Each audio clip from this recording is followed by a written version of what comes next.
যারা তেলাওয়াত করবে তাদের কবরের আযাব হবে না। কবরে যাওয়া লাগবে কি লাগবে না? যাওয়া লাগবে না। কার কার হাত তোলেন? একজনও নাই। সবাই কবরে যাবেন। একদিন মাটির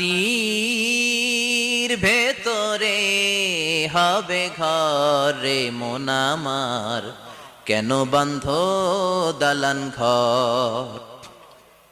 প্রাণ পাখি উড়ে যাবে পিঞ্জর ছেড়ে, ধরা ধামে সবই রবে তুমি যাবে চলে। বন্ধু বান্ধব যত মাতা পিতা দ্বারা সুত সবই হবে তোমার পরে মন আমার, কেন বান্ধ দালান ঘর? একদিন মাটির ভেতরে হবে ঘরে মন আমার, কেন বান্ধ দালান ঘর? চিল্লায় বলেন ঠিক কিনা? যাওয়া লাগবে, কেউ বাঁচতে পারবে না। দাদা চলে গেল, বাবা চলে গেল, মামা চলে গেল, আমারও যাওয়া লাগবে। আরো সেলিব্রিটি চাই, আরো সম্পদের পাহাড় চাই। ব্যস্ত, আমরা মহা ব্যস্ত। এত ব্যস্ততা কিসের? স্টপ, থামেন, অনেক হয়েছে, আর না। বসেন, একটু ভাবেন। দাদা চলে গেল, বাবা চলে গেল, মামা চলে গেল, আমাকেও চলে যেতে হবে। মাঝে মাঝে কবরস্থানে যাবেন, যে একটু দেখবেন এই কবরস্থানে শিশুরা শুয়ে আছে, কিশোররা শুয়ে আছে, আপনার মতো তাগড়া যুবকরা শুয়ে আছে, ওদেরও রক্ত গরম ছিল আপনার মতো। আজ ওরা নাই, সব শেষ। আপনাকেও যেতে হবে। এই কবরে আমাদেরকে যেতে হবেই। কবরের প্রশ্নের উত্তর দিতে হবে। চিল্লায় বলেন ঠিক কিনা? কবরে প্রথম প্রশ্ন করা হবে, মার রব্বুক, তোমার রবের নাম কি? আমাদের রব কে? ওমা দীনুক, তোমার ধর্মের নাম কি? আমাদের ধর্মের নাম কি? বিশ্বনবীর চেহারা দেখিয়ে বলা হবে, এই লোকটাকে তুমি চিনো কিনা? চিনি না আমরা? চাঁদের চেয়ে সুন্দর তুমি, নবী আমার কমলিহি ওয়ালা, দু জাহানের বাদশা তুমি, প্যারা নবী সাল্লাল্লাহু আলা, দু জাহানের বাদশা তুমি, প্যারা নবী সাল্লাল্লাহু আলা, চাঁদের চেয়ে সুন্দর তুমি, নবী আমার কমলিহি ওয়ালা। সুবহানাল্লাহ পড়ে। আমাদেরকে জিজ্ঞেস করা হবে, রব কে? বলবো আল্লাহ। ধর্ম কি?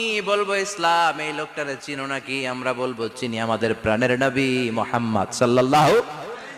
তিনটা প্রশ্নের উত্তর করতে পারলে এডিশনাল আর একটা প্রশ্ন, ওমা ইলমুক। এই তিনটা প্রশ্নের উত্তর জানলা কেমনে? নকল করছো নাকি? বাংলাদেশে নকল আছে না নাই? কোথায় নকল করে? হ্যাঁ, কিছু লিজেন্ড আছে দেখি, একেবারে জামার ভিতরে নকল, টুপির ভিতরে নকল, স্কেলের ভিতরে নকল, মৌজার ভিতরেও নকল। আছে না নাই? কথা বলেন। ফেরেশতারা বলবে, তুমি তিনটা প্রশ্নের উত্তর করলে কি করে? আপনাকে বলতে হবে, আমি কোরআন থেকে শিখেছি, আমি হাদিস থেকে জেনেছি। চিল্লায় বলেন ঠিক কিনা? তখন ফেরেশতারা বলবে, আহলান ওয়া সাহলান, মারহাবান, কংগ্রাচুলেশন, তুমি উত্তর করতে পেরেছো। ইফসাহু লাহু কবরুহু ৭০ যিরান, আপনার কবরটারে ৭০ হাত লম্বা বানিয়ে দেয়া হবে। ইফতাহু লাহু বাবুন ইলাল জান্নাহ, জান্নাতের দিকে দরজা করে দেয়া হবে। ইউলবাসু মিন লিবাসিল জান্নাহ, জান্নাতের পোশাক পরিয়ে দেয়া হবে। আর বলা হবে, নাম কানাউমিল আরুস, বাসর রাতে কনেকে নিয়ে বর যেমনি শান্তির ঘুম, আরামের ঘুম দেয়, তুমিও ঘুম দাও, ঘুমাও। You should get some sleep now, you are very tired man. ঘুমাও, অনেক হয়েছে, ঘুমাও। তোমার এই ঘুম কেউ ভাঙাবে না, ইসরাফিলের সিঙ্গার ফুৎকার ছাড়া। আল্লাহ লম্বা ঘুম যেন দিতে পারি, তৌফিক দাও। আর যারা ইসলাম বিরোধী, কোরআন বিরোধী, বিশ্বনবী বিরোধী, তাদেরকেও প্রশ্ন করা হবে, তোর রব কে? মার রব্বুক। সে বলবে, লা আদরি, আমি কিছু জানি না, আমি মাফ চাই, দোয়াও চাই। কথা কন, জানি না, আমি কিছুই মনে করতে পারছি না, আমি কিছু জানি না, আমার ধর্ম নাই, কর্ম নাই, আমার ধর্ম যার যার, উৎসব সবার, আমার কোনো ধর্ম টর্ম নাই, আমার কোনো নামাজ রোজা নাই, আমার কোনো রব নাই। দ্বিতীয় প্রশ্ন, ওমা দীনুক, তোর ধর্মের নাম কি? সে বলবে, ধর্ম কি? আমি জানি না, আমি ধর্মরে গালি দিতাম, আমি দুনিয়া ইসলাম রে বাস দিতাম, আমি আলেম ওলামাদের বিরোধিতা করতাম, আর শাহবাগের মঞ্চে উঠে ভাষণ দিতাম। আছে না নাই? সব গুমর ফাঁস হয়ে যাবে। ইয়াউমুত তাকাবুন, এরপর বিশ্বনবীর চেহারা দেখিয়ে বলা হবে এই লোকটারা চিনো নাকি? সে বলবে চিনি না, তবে আমার বন্ধুরা তার বিরুদ্ধে ব্লগে লিখতো, আমিও ব্যাড ব্যাড কমেন্টস করে দিতাম, এই লোকটার বিরুদ্ধে আমি কার্টুন বানাতাম, এই বিশ্বনবীর বিরুদ্ধে আমি কথা বলতাম। চিল্লায় বলেন ঠিক কিনা? ফেরেশতারা বলবে লা দারাইতা ওয়ালা তালাইতা, তুই তো কিছুই পারলি না, তুই তো কপাল পোড়া। ফায়ুতরাকু বিমাতারিকা মিন হাদিদ, লোহার হাতুড়ি দিয়ে পিটিয়ে ওর মাসেলগুলো থেতলে ফেলা হবে। ওয়ায়ুকালু লিল আরদি ইলতাইমি, কবরের দুই পাশের মাটির বলা হবে চাপ দে, এমন চাপ দিবে ফাতাখতালিফা আদলাউহু, ডান পাশের পাজরের হাড্ডি বাম দিকে ঢুকে যাবে, বাম পাশের পাজরের হাড্ডি ডান পাশে ঢুকে যাবে। কিয়ামত পর্যন্ত এই মারামারি চলবে। আল্লাহ এরকম ভয়ঙ্কর পরিস্থিতি থেকে আমাদেরকে বাঁচাও। ওই কবরের আযাব থেকে বাঁচার দরকার আছে না নাই? বিশ্বনবী বললেন যে ব্যক্তি রাত্রিবেলায় সূরাতুল মুলক তেলাওয়াত করবে তার কবরের আযাব হবে না। ইন্না হাযিহি সূরাতুন আযীমা মানিআতুন মিন আযাবিল কবর, এই সূরাটা এমন সূরা, সাধারণ কোন সূরা না। এই সূরাতুল মুলক যে রাত্রিবেলায় তেলাওয়াত করবে তার কবরের আযাব থেকে তারে বাঁচিয়ে দিবে কে? নাম্বার 1 ফজিলাত, স্ট্যাটাস মনে থাকবে তো। 2 নাম্বার স্ট্যাটাস শাফাআত লি সাহিবিহা, এই সূরাটা এই সূরার তেলাওয়াতকারীর জন্য কিয়ামতের দিন সুপারিশ করবে। কোরআন সুপারিশ করবে, চারটেখানি কথা না। কোরআন যদি আপনার বিরুদ্ধে দাঁড়ায় আপনার জান্নাত ক্যান্সেল, আর কোরআন যদি আপনার ব্যাপারে আল্লাহর কাছে রেকমেন্ডেশন করে জান্নাত আপনার জন্য ওয়াজিব করে দিবে কে? এজন্য বিশ্বনবী বললেন শাফাআত লি সাহিবিহা, কিয়ামতের দিন তেলাওয়াতকারীর জন্য আল্লাহর কাছে সুপারিশ করবে। 2টা গেল।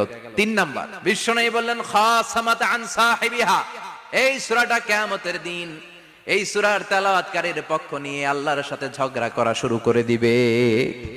আল্লাহর সাথে ডিবেট করবে, ঝগড়া করবে, যতক্ষণ না হাত্তা আদখালাহুল্লাহুল জান্নাহ। হাদিসের টেক্সট হচ্ছে যে যতক্ষণ না আল্লাহ তাআলা তাকে জান্নাতে না ঢুকায় ততক্ষণ ওই সূরার তেলাওয়াতকারীর পক্ষ নিয়ে আল্লাহর সাথে বিতর্ক, ঝগড়া, তর্ক চলতেই থাকবে। সুবহানাল্লাহ, আরো আসতে বলেন। আবার বিশ্বনবী বললেন মান ক্বারা বিহা ফি লাইলাতিন ফাকাদ আকসারা ওয়া আতওয়াবা, রাত্রিবেলা এই সূরাটা যে তেলাওয়াত করবে পুরো রাত্রিটারে বরকতময় করে দিবে কে? এজন্য বিশ্বনবী আবদার করে, আবেদন করে আমাদের কাছে বলে গিয়েছেন, আমি চাই আমার প্রতিটা উম্মতের হৃদয়ে এই সূরাটা গাঁথা থাক, আমি চাই আমার প্রতিটা উম্মতের সিনার ভিতরে এই সূরার 30টা আয়াত গ্রথিত করা থাক। সুবহানাল্লাহ পড়েন।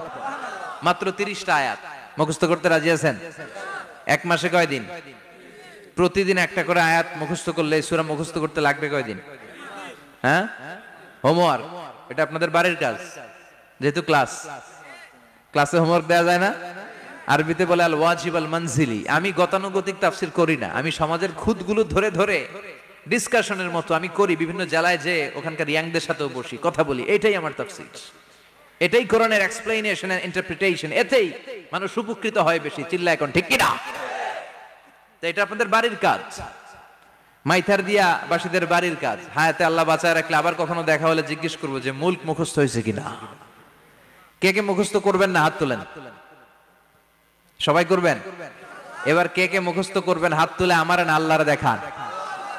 আল্লাহ তুমি কবুল করো। আরো জোরে পড়েন আমিন। হাত নামান। এই সূরাটা it's an eye opener for you, এটা আপনার চোখ খুলে দিবে। এই সূরাটা আপনার চোখকে খুলে দিবে, আপনার ঘুমন্ত বিবেককে জাগিয়ে তুলবে। স্রষ্টার ব্যাপারে আপনার যদি কোনো সাসপিশন থাকে, সন্দেহ থাকে, এই সন্দেহের পাহাড়কে ভেঙে এই সূরা চুরমার করে দিবে। চিল্লায় বলেন সুবহানাল্লাহ। আল্লাহ ডেকে বলে গোলাম, কিছু কিছু নাস্তিক আছে আমারে খুঁজে পায় না, এরকম কপাল পোড়া নাদান নাস্তিক বাংলার জমিনেও আছে না নেই? এরা বলে আনসিন ইজ নাথিং, যেটা দেখা যায় না ওইটা মানি না, বলে না? Do you see the air in the atmosphere? বাতাসে, বায়ুমণ্ডলে যে বাতাস ঘুরে বেড়ায় এটা কি তুমি দেখো? তো মানো কেন? Why do you believe on that? Why do you believe on air? বাতাস বিশ্বাস করস কেন? কপাল পোড়া নাস্তিকরা বাতাস মানে না, কথা কন। Do you see the bad headache someone feel in his head and he is shouting? মাথার ব্যথায়, মাইগ্রেনের পেইনে যখন কেউ চিৎকার করে তার মাথার ব্যথা দেখা যায়। আমার এখন প্রচন্ড মাথা ব্যথা যদি হয়, আপনারা দেখতে পাচ্ছেন তো, নাস্তিকরা কি মাইগ্রেনের পেইন বিশ্বাস করে না? মাথা ব্যথা বিশ্বাস করে কি করে না? বাতাস বিশ্বাস করে কি করে না? কয় আনসিন ইজ নাথিং, যেটা দেখি না ওটা বিশ্বাস করি না, কপাল পোড়া। আল্লাহ ডেকে বলে, গোলাম আমার সৃষ্টির দিকে তাকা, আকাশের দিকে তাকা, বাতাসের দিকে তাকা, সাগরের দিকে তাকা। সাগরের মধ্যে আমি আল্লাহ আছি না নাই? বিশাল বড় বড় পাহাড়ের দিকে তাকা, ঝর্ণার দিকে তাকা, ঝর্ণার মধ্যে আমি আছি না নাই? ঝর্ণা ঝর্ণা ঝর্ণা রে, বলনা বলনা বলনা রে, কার বিরহে পাগল পাড়া তুই, কার মিলনে ফুল ফসলে ভরা রে তোর দুকুল বই, কার মিলনে ফুল ফসলে ভরা রে তোর দুকুল ভই। ঝর্ণা ঝর্ণা ঝর্ণা রে, বলনা বলনা বলনা রে, কার বিরহে পাগল পাড়া তুই। সুবহানাল্লাহ পড়েন। ঝর্ণার দিকে তাকাও, সাগরের দিকে নজর করে দেখো, বিশাল পাহাড়ের দিকে নজর করে তাকাও, ওই পাহাড়ের মধ্যে আল্লাহরে খোঁজে বাবা, চিল্লায় বলেন ঠিক কিনা? এদিনে ইমাম আবু হানিফার হাতে হাত রেখে শাহাদা বাক্য পাঠ করেছে। সুবহানাল্লাহ পড়েন। ঝিনুকের ভেতর লুকিয়ে থাকে যেমন মতি, ঝিনুকের ভেতর লুকিয়ে থাকে যেমন মতি, কালমা শাহাদাতে আছে আল্লাহর জ্যোতি, কালমা শাহাদাতে আছে আল্লাহর জ্যোতি। সুবহানাল্লাহ পড়েন। এই জ্যোতি যার হৃদয়ে একবার টাচ করে তার জন্য জান্নাতকে খুলে দেয় কে? এজন্য এই সূরা পড়লে নাস্তিকরা নাস্তিক থাকবে না। নাস্তিকদের জন্য এখানে আল্লাহ মেডিসিন দিয়েছেন, কিছু ডোজ দিয়েছেন। আলহামদুলিল্লাহ পড়েন। এই সূরা থেকে আমরা কিছু সময় কথা শুনবো, শুনতে রাজি আছেন তো? সূরার নাম চিল্লায় বলেন কি নাম? মুলক। মুলক মানে কি? মুলক মানে রাজত্ব, মুলক মানে ক্ষমতা, মুলক মানে পাওয়ার, মুলক মানে কিংডম, মুলক মানে সভরেইনটি। সুবহানাল্লাহ পড়েন। রব্বুল আলামিন বলেন, তাবারাকাল্লাযী বিয়াদিহিল মুলকু ওয়া হুয়া আলা কুল্লি শাইইন কাদির। সুমহান সেই সত্তা যার হাতে ক্ষমতা আর তিনি সব বিষয়ে ক্ষমতাশীল। সুবহানাল্লাহ। তাবারাকাল্লাযী বিয়াদিহিল মুলক, মহামহিম সে সত্তা, সুমহান সে সত্তা, বিয়াদিহিল মুলকু, যার হাতে ক্ষমতা। ক্ষমতা কার হাতে? চিৎকার করে বলতে হবে, কার হাতে? নাকি আমাদের হাতে? না সরকারের হাতে, পুলিশের হাতে, র্যাবের হাতে, মাশরাফির হাতে, হিরো আলমের হাতে? ক্ষমতা কার হাতে? ক্ষমতা শুধুমাত্র একজনের হাতে। চিল্লায় বলেন তিনি কে? আল্লাহর হাতে ক্ষমতা, আর তিনি হচ্ছেন সকল ক্ষমতার উৎস, centre of the all powers. সব ক্ষমতার উৎস কে? নাকি জনগণ? আমরা কিন্তু এটাই শিখি, এদেশে আমাদেরকে রাষ্ট্রীয় ভাবে শিখানো হয়, এটা রাষ্ট্রীয় কুফরি। সকল ক্ষমতার উৎস জনগণ নয়, সকল ক্ষমতার উৎস কে? উনি ক্ষমতার উৎস, তিনি ক্ষমতাশীল, মহা ক্ষমতাধর, তার ক্ষমতার সাথে কারো তুলনা হয় না। আমাদের কি ক্ষমতা আছে? কথা বলেন। বল্লা পোকার কামড় খাইছেন? হ্যাঁ, মৌমাছি কামড়াইছে? মৌমাছি কামড়াইলে চিল্লাচিল্লি শুরু করে, তো কি ক্ষমতা আছে আপনার? বল্লা কামড় মেয়েরা দেয় দৌড়, ওটা ধরে যে মার মইটাও পারি না। কুত্তায় কামড়াইলে আমরা কুত্তারে কামড়াইতেও পারি না। কথা বলেন। আমরা নাকি ক্ষমতার মালিক। পিছন থেকে কেউ যদি বলে হুজুর সাপ, মজা করে বলছি, এতই ভয় পাইছি। আসলে যদি ফাঁস করে আসতো সব দৌড়। স্লোগান দেওয়ার বেলায় লিল্লাহে তাকবীর, আল্লাহু আকবার, আমার ভাই তোমার ভাই, কাপায় ফেলামো নামায় ফেলামো। কথা বলেন। আর যদি পেছন থেকে কেউ আওয়াজ করে বলে সাপ, দৌড়। আপনারা কি দৌড় দিবেন? আমরা এদিক দিয়ে দৌড় দিব। কথা কন। চাচা আপন প্রাণ, জীবন বাঁচানোর জন্য ভয়ে পাগল। সাপ লাগবে না, ভাও ব্যাং চিনেন? মাইথার দিয়ে নাই বোধহয়। আছে আছে। কি করে? খালি লাফায়। 10টা ভাও ব্যাং যদি ছেড়ে দেয়া হয়, স্টেজে 2টা আর বাকি 8টা এদিকে, ভাও ব্যাং আর কি লাভ দিবে? এরসে লাফালাফি শুরু করবো আমরা। কথা বলেন। আর আমরা দাবি করি আমরা ক্ষমতার উৎস। কোনো ক্ষমতা নাই। একবার ডায়রিয়া হলে 3বার টয়লেটে গেলে আর চেহারার দিকে তাকানো যায় না। কারে মাফ করে দে, আই মরে যাইও, আই হাইতান ন, আছে না নাই? তো পারবেন না কেন? আপনি না ক্ষমতার উৎস, আপনি না ক্ষমতার উৎস। আরে আপনার তো কোনোই ক্ষমতা নাই। খুলিকাল ইনসানু দাঈফা, মানুষকে দুর্বল থেকে দুর্বল করে তৈরি করেছে কে? এজন্য রাব্বুল আলামিন বলেন তাবারাকাল্লাযী বিয়াদিহিল মুলকু ওয়া হুয়া আলা কুল্লি শাইইন কাদির। সুমহান সেই সত্তা যার হাতে ক্ষমতা। চিল্লায় বলেন ক্ষমতা কার হাতে? আমাদের হাতে কোনো ক্ষমতা নাই। আমরা হলাম দুর্বল। আমরা কি দুর্বলের ঘরের দুর্বল। আমরা যখন জন্মেছিলাম দুর্বল। আমার ছোট্ট একটা মেয়ে আছে, আমি অবাক হয়ে থাকি যে আমিও তাইলে ছোটবেলায় এরকম ছিলাম, না খাওয়ালে খেতে পারে না, পেশাব পায়খানা করে, ঘর নষ্ট করে, বমি করে, দাঁড়াতে পারে না, শুইতে পারে না, লালা পড়তে থাকে, ক্লিন করতে হয়, সব সময় তাকে আল্লাহর আদেশে দেহে ঢুকে, আল্লাহর আদেশে বের হয়ে যায়, ঠিক কি না? এই যে ছোট্ট বাচ্চাটার দেহের ভিতরে যে রুহু ঢুকলো, কে দিল? 120 দিনের আগে মানব শিশুর দেহের ভিতরে কিন্তু রুহের ফুৎকার হয় না। সহিহ বুখারীর বর্ণনা 40 40 40 340 কত কথা বলেন? প্রথম 40 থাকে নুতফা, তারপরের 40 হয় আলাকা, তারপরের 40 হয় মুদগা, sperm drop, blood clot and then the little flesh. ছোট্ট নাপাক পানি ছিলাম, শুক্রাণু ছিলাম। আমরা কি ছিলাম? শুক্রও ছিলাম না, শুক্রাণু, শুক্রের অণু। এক ফোঁটা শুক্রের মধ্যে 20 কোটি অণু থাকে। ওই 20 কোটির একটা ছিলাম আমি আর আপনি। সুবহানাল্লাহ বাড়িতে গিয়ে বললেন। ডিম্ব আমরা ছিলাম না, আমরা ছিলাম ডিম্বাণু। ডিম্বের এই ডিম্বাণু আর শুক্রাণু দুইটা মিলে আল্লাহ আমাদেরকে বানায় ফেললেন জাইগট, সেখান থেকে এমব্রয়ো, তারপরে আস্তে আস্তে ইনিশিয়াল স্টেজ গুলো শেষে একটার পর একটা স্টেজ পার করে তিনি আমাদেরকে বানালেন আলাকা, সেখান থেকে মুদগা। আমাদের দেহের ভেতরে তিনি স্কেলিটন ভরে দিলেন, কঙ্কাল, মাথার স্কাল দিলেন, খুলি দিলেন, নাক কান গলা দিলেন, আমার রেসপিরেটরি সিস্টেম চালু করে দিলেন। কত ছোট ছিলাম আমি, ক্ষুদ্র ছিলাম আমি। ফালয়ানজুরিল ইনসানু মিম্মা খুলিকা, খুলিকা মিম্মা ইন দাফিক। মানুষের উচিত তার সৃষ্টি প্রক্রিয়ার দিকে নজর করে তাকানো। বাবার পিঠ থেকে সবেগে নির্গত হওয়া পানি দিয়ে মায়ের পেটে তোমারে ঢুকায় দিল কে? নাপাক পানি থেকে ছোট্ট ব্যাঙ্গাচির মতো ছিলাম, জোকের মতো মায়ের জরায়ুর দেয়ালে লেগেছিলাম। সেখান থেকে বড় করতে করতে আমার রেসপিরেটরি সিস্টেম, আমার হেয়ারিং সিস্টেম, আমার সব সিস্টেম গুলো তিনি আমার দেহের ভিতরে সেট করে দিল। চিল্লায় কোন সুবহানাল্লাহ। 120 দিনের সার্টেন পিরিয়ড শেষে তিনি দেহের ভিতরে রুহের ফুৎকার দিলেন। দেয়া মাত্রই আমার রুহুতে ধপ ধপ ধপ শুরু হয়ে গেছে। ওই যে ধপ ধপ শুরু হয়েছে, আজও থামে নাই। এই ধপ ধপ থামলে বাঁচবেন? দম ফুরাইলে আমরা ঠুস হয়ে যাবো, ঠিক কিনা?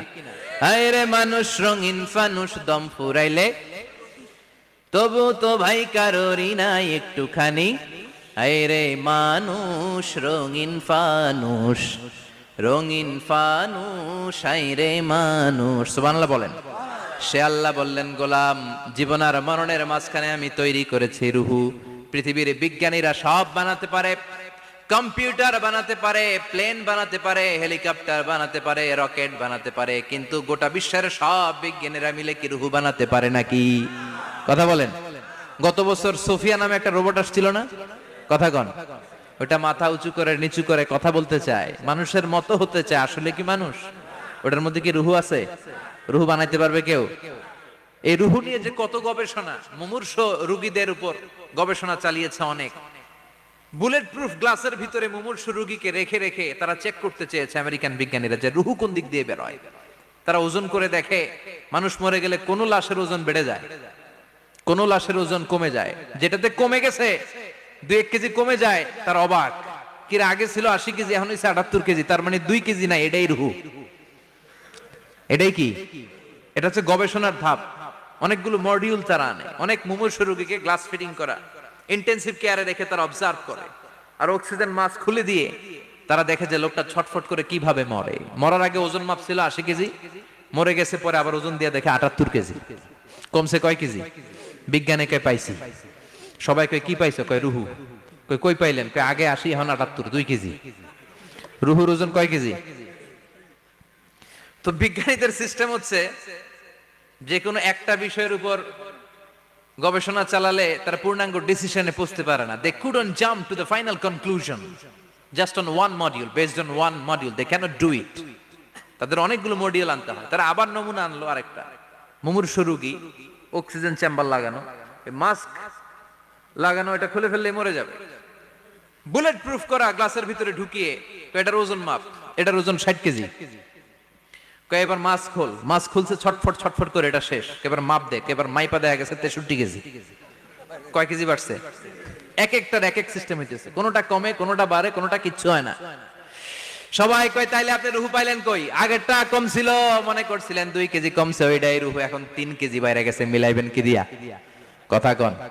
আল্লাহ ডেকে বলে, গোলাম কিয়ামত পর্যন্ত একটার পর একটা মুমূর্ষু রোগীকে বুলেট প্রুফ গ্লাসের ভেতরে ঢুকাতে পারবি, গবেষণা করতে পারবি, মাগার রুহু খুঁজে পাবি না। চিল্লায় বলেন ঠিক কি না?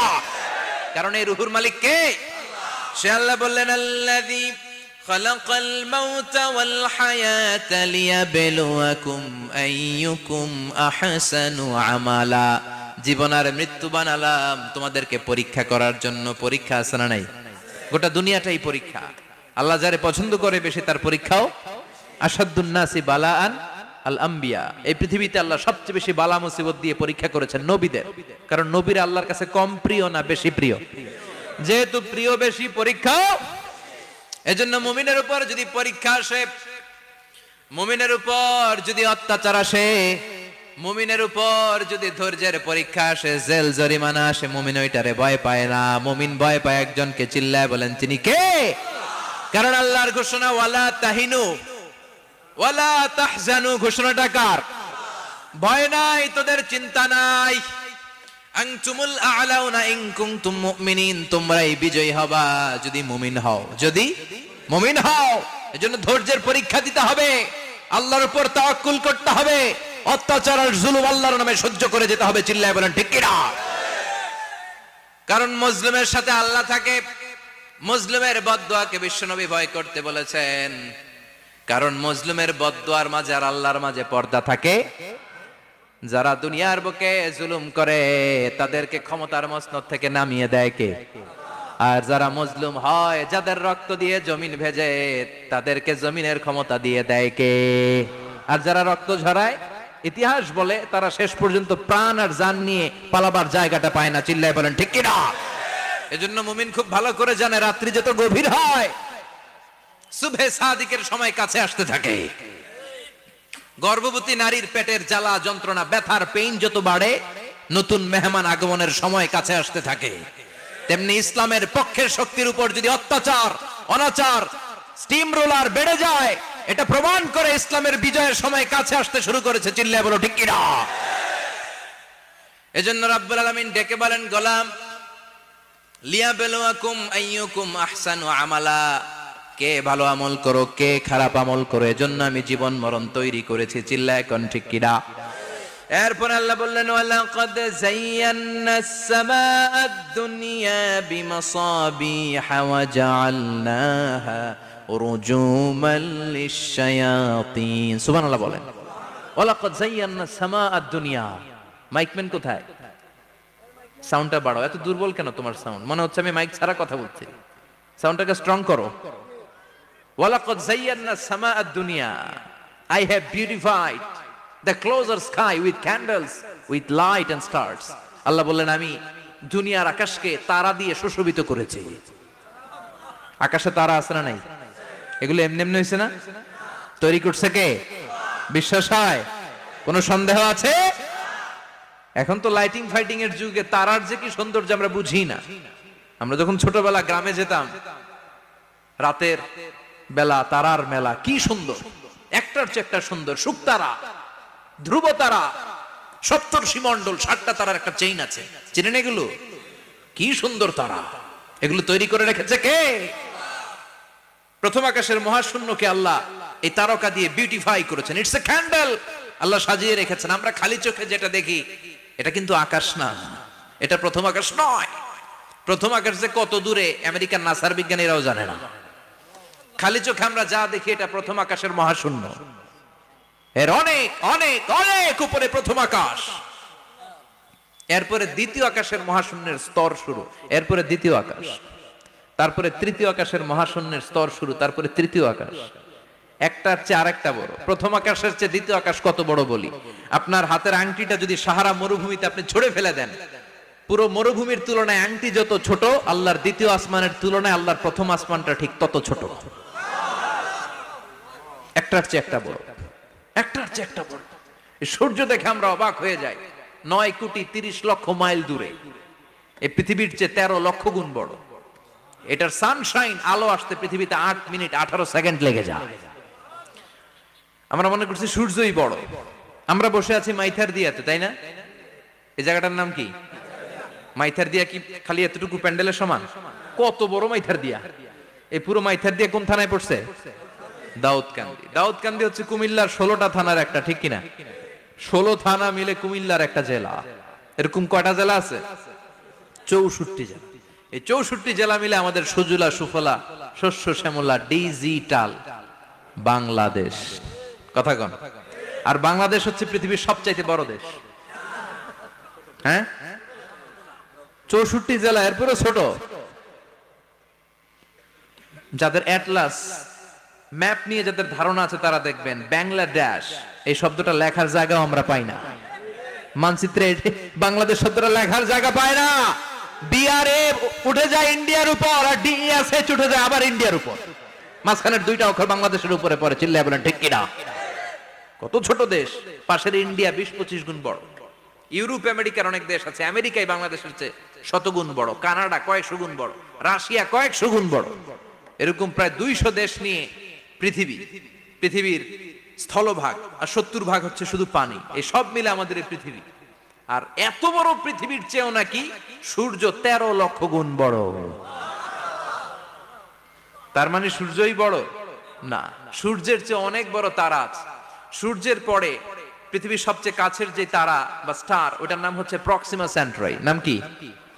প্রক্সিমা সেন্ট্রাই। এরপরে আলফা সেন্ট্রাই এ, আলফা সেন্ট্রাই বি, ইটা ক্যারিনা, বেটেলজিউস, এরকম একটার পর একটা তারা। যেই সূর্য পৃথিবীর চেয়ে 13 লক্ষ গুণ বড়, বেটেলজিউস নামে একটা তারা আছে, ওটা সূর্যের চেয়ে 33 কোটি গুণ বড়। তার মানে কি বেটেলজিউসই সবচেয়ে বড় না?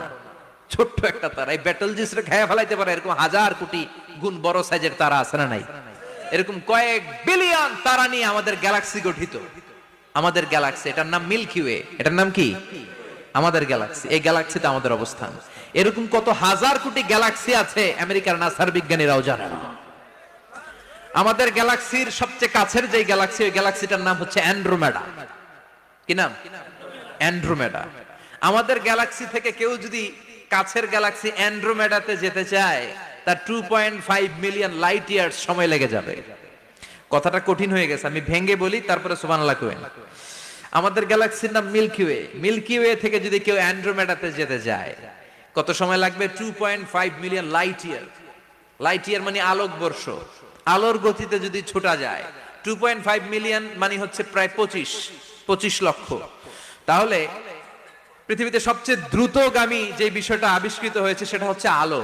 এই যে লাইট মারলে যে ছুটে, এই লাইট প্রতি সেকেন্ডে 1,86,000 মাইল বেগে ছুটতে পারে।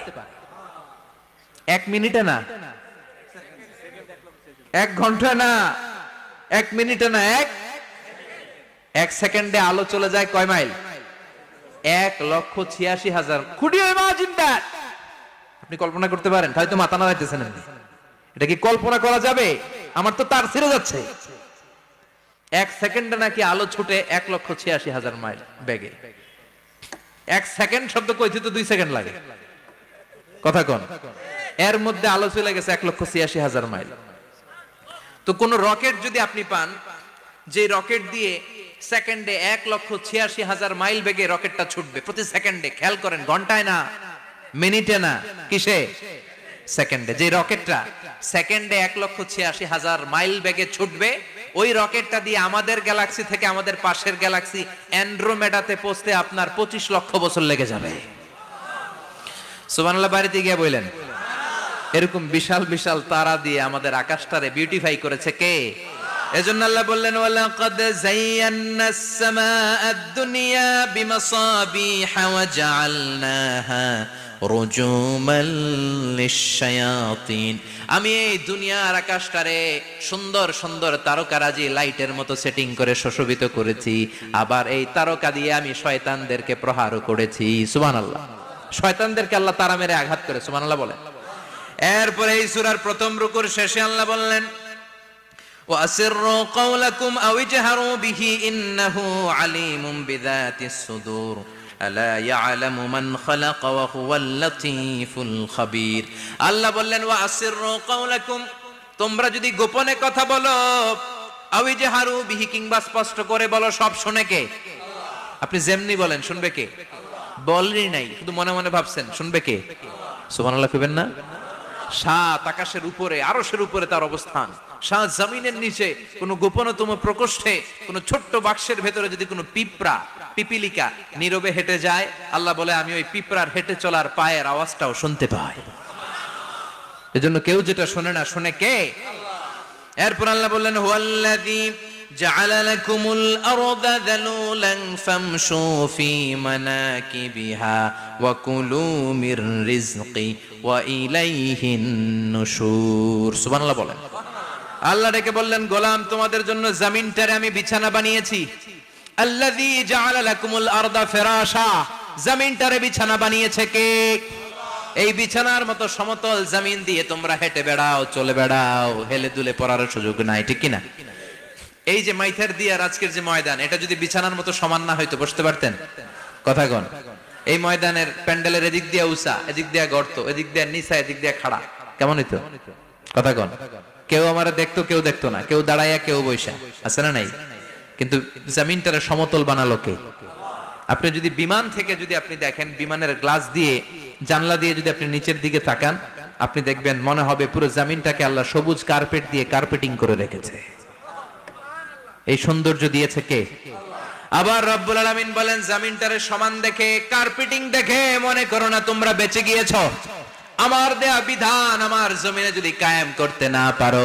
এই কার্পেটিং করা জমিনের ভেতরে আযাব আছে না নাই এই পুরো জমিনের ভেতরে আছে আগুন আর আগুন আগ্নেয়গিরির অগ্নুৎপাত জ্বালামুখে বিস্ফোরণ করে দিয়ে গোটা বিশ্বটারে মুহূর্তে মেসাকার করে দিতে পারে কে এজন্য আল্লাহ ডেকে বললেন গোলাম আমিনতুম মান ফিস সামাই আন ইয়াখসিফা বিকুমুল আরদা ফাইযা হিয়া তামুর তোমরা কি ভেবেছো নাকি বেঁচে যাবা আমি চাইলেই পুরো জমিনটারে কাঁপিয়ে দিতে পারি আয়াখসিফা বিকুমুল আরদ খাসাফ মানে ল্যান্ডস্লাইড খাসাফ মানে কি ল্যান্ডস্লাইড ভূমিধস ভূকম্পন আর্থকোয়েক আছে না নাই বাংলাদেশে তো ভূমিকম্প হয় না না টের পাইছেন মাঝে মাঝে মাঝরাতে হয় না 3টার দিকে নিজেই দৌড় দিমু না বাচ্চারা লইয়া দৌড় দিমু লুঙ্গি পইরা দৌড় দিমু না লুঙ্গি ছাড়া দৌড়ামু কথা কম এই ভূমিকম্প আছে না নাই আল্লাহ বলে মনে করো না জমিনটা সমতল কার্পেটিং করে দিয়েছি এই কার্পেটিং এর ভিতরেও আগুনের দলা আছে না নাই আবার আল্লাহ বললেন আমিনতুম মান ফিস সামাই আন ইউরসিলা আলাইকুম হাসিবা নিচে যেমনি কার্পেটিং করা জমিনের ভেতরে অগ্নুৎপাত রেখে দিয়েছি মাথার উপর থেকে আযাব দেওয়ার সুযোগ আছে না নাই চাইলে আল্লাহ অগ্নি বৃষ্টি দিতে পারে আগুন বৃষ্টি দিতে পারে ঠান্ডার বজ্রপাত দিতে পারে আপনারা লূত আলাইহিস সালামের কওমের নাম শুনেছেন তারা হোমোসেক্সুয়ালিটি সমকামিতা করত ফলে আল্লাহ তাআলা বিশাল এক চিৎকার মেরে সাইয়েদনা জিবরাইলের মাধ্যমে পুরো জমিনটারে শেষ করে দিলেন ফাজআলনা আলিয়াহা সাফিলাহা ওয়া আমতারনা আলাইহিম হিজারাতাম মিন সিজিল তাদের অপকর্মের কারণে জর্ডানের ওই এলাকাটাকে আল্লাহ বললেন জিবরাইল এলাকাটারে হাতে তুলে নে আকাশের উপরে তুলে পুরো এলাকা সহ মানুষ সহ জমিনের মধ্যে গেড়ে দে জমিনের নিচের মাটি উপরে নিয়ে গেল কে উপরের মাটি নিচে নিয়ে গেল কে পুরো জায়গাটা এখন ডেড সি হয়ে গেছে কি সি ডেড সি নাম শুনেন নাই বোধহয় আজকে শুনে রাখেন এটারে বলে মৃত সাগর এটা গজবের জায়গা ওখানে মানুষও ডুবে না লবণের ডেনসিটি সল্টের ডেনসিটি এত হাই এই পানির মধ্যে এত গজব এর মধ্যে কোনো মাছ জন্মায় না চিংড়ি জন্মায় না কাঁকড়া জন্মায় না ব্যাং হয় না শ্যাওলা হয় না কিচ্ছু বাঁচে না এটা গজবের জায়গা চিল্লায় বলেন ঠিক কিনা যে আল্লাহ জর্ডানের এলাকাটারে ধ্বংস করে দিল ওই আল্লাহ আজও আছে না নাই এই জন্য নিজ দিয়ে তিনি যেমনি আযাব দিতে পারেন ভূমিকম্প দিতে পারেন জলোচ্ছ্বাস দিতে পারেন উপর থেকে তিনি শিলাবৃষ্টি দিতে পারেন কি পারেন না মাইথার দিয়ে কখনো শিলাবৃষ্টি হয়েছিল হ্যাঁ ফসল ক্ষেত শেষ করে দেয় না ছাগল টাগল মরে যায় ছাগল যদি ইয়েতে থাকে ক্ষেতের মধ্যে বড় শিলা মাথায় পড়লে শেষ মানুষও শেষ টিনের চালও শেষ কথা কন এরপরে আল্লাহ যদি উল্কা বৃষ্টি পাঠায় উল্কা যদি পড়ে কই যাবেন কোথায় যাবেন আপনি উল্কা চিনেন মহাশূন্যে বিশাল পাথরের খণ্ড ঘর্ষণ খেয়ে পৃথিবীর ভেতরে ঢুকে যায়। এই পৃথিবীতে সবচেয়ে বড় উল্কাপিণ্ড পড়েছে সাউথ আফ্রিকাতে। সাউথ আফ্রিকার একটা সিটি আছে হোবা সিটি। এই হোবা শহরে 60 মেট্রিক টন ওজনের একটা উল্কা পড়েছিল, যেখানে পড়েছে পুরো জায়গাটা বিশাল খাদ হয়ে গিয়েছে। এরকম একটা উল্কা যদি এখানে পড়ে আজকে, বাঁচার উপায় আছে? যে বিল্ডিং এ আমরা থাকি, রাত্রে বেলায় ঘুমাই আর ধুম্মা চলে ধুম দেখি রাতে, ওই বিল্ডিং এ যদি একটা পড়ে, কথা কন, ডান্স ক্লাব গুলার উপর যদি পড়ে, পতিতালয় যেগুলা আছে ওগুলা যদি পড়ে, যেই হোটেল গুলার মধ্যে আকাম কুকাম হয় ওইটার উপর যদি পড়ে, নাকি আল্লাহর এখন দেয়ার ক্ষমতা নাই? কথা কন। তার মানে বেঁচে গেছো, পার পেয়ে গেছো মনে করো না, নিজ দিয়েও আযাব আছে, উপর দিয়েও আযাব আছে। চিল্লায় বলেন ঠিক কিনা? এজন্য ভয় পেতে হবে একজন সত্তাকে, তিনি কে? সব ক্ষমতার মালিক কে? এরপর আল্লাহ বললেন আওয়ালাম ইয়ারাউ ইলা আত-তায়রি ফাওকাহুম সাফাতিন ওয়া ইয়াকবিদনা মা ইউমসিকুহুন্না ইল্লার রাহমান ইন্নাহু বিকুল্লি শাইইন বাসীর। সুবহানাল্লাহ বলেন। আল্লাহ বলেন তোরা নাস্তিক হস কেমন করে?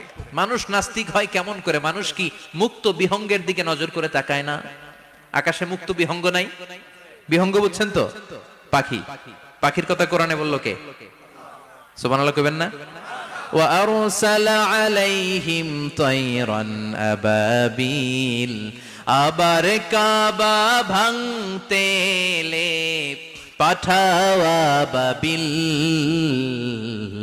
দাও খোদা দাও আমায় আবার উমর দরজ দিল। দাও খোদা দাও আমায় আবার উমর দরজ দিল। সুবহানাল্লাহ পড়েন। এই যে আল্লাহ বললেন ওয়া আরসালা আলাইহিম, তারপর তায়রান আবাবিল। তায়ের মানে পাখি, তায়ের মানে কি? আবার জান্নাতে যারা যাবে তাদেরকে পাখির ভুনা গোশত খাওয়াবে কে? জান্নাতে যাওয়ার সাথে সাথে প্রথমে আল্লাহ আপনাদেরকে মেহমানদারি করবে মাছের কলিজা দিয়ে। খাইবেন? মাছের কলিজার কথা শুনে জিহ্বায় পানি আসছে নাকি? আউয়ালু তুআমিন ইয়াকুলুহু আহলুল জান্নাতি ফাজিয়াদাতু কাবিদিল হুত। প্রথমে মাছের কলিজা, এরপরে পাখির ভুনা গোশত। তার মানে পাখির কথা কোরআনে আছে না নাই? আবার সাইয়েদনা সুলাইমান আলাইহিস সালামের একটা পাখি ছিল, এটার নাম কি ছিল? হুদহুদ পাখি। মাথার উপর দিয়ে চলতো, আর ওইটার চোখে জুমিং পাওয়ার আল্লাহ এত বেশি দিয়েছিল, এটা জমিনে নজর করলে বুঝতে পারতো কয় হাজার ফিট নিচে পানি আছে, পানিটা মিষ্টি না লবণাক্ত না কেমন, দেখে দেখে মুহূর্তের মধ্যে সাইয়েদনা সুলাইমানের কাছে সব তথ্য সরবরাহ করে দিত। সুবহানাল্লাহ। এজন্য